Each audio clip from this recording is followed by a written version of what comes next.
On this particular problem, this actually started with a bunch of lawsuits. So the LAPD used to have the authority to move people's shit if it was on the sidewalk.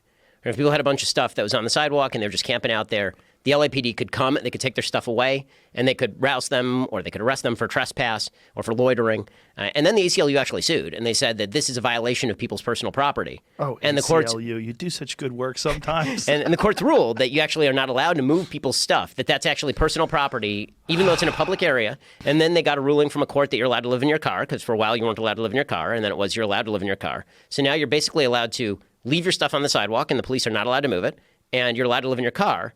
And then there was this sort of equity movement that said, okay, well, things do it in business districts, but why can't they do it in like more suburban areas? Why can't they just move into nicer areas? After all, if there's misery, it should be equally spread across the city.